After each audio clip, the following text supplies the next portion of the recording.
আল্লাহর নবী সাল্লাল্লাহু আলাইহি ওয়াসাল্লামের নিকট হযরতে আব্বাস রাদিয়াল্লাহু তাআলা আনহু থেকে বর্ণিত, তিনি বলেন, জিবরাইল আমিন আমার নবীর নিকট বসা ছিলেন।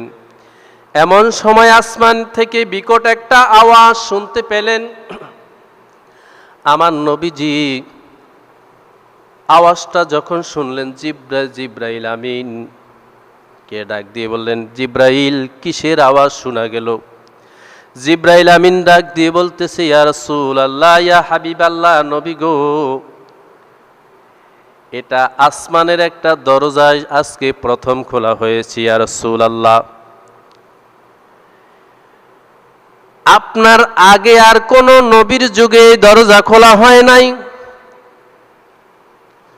একজন ফেরেশতা অবতীর্ণ করেছে, আপনার পূর্বে আর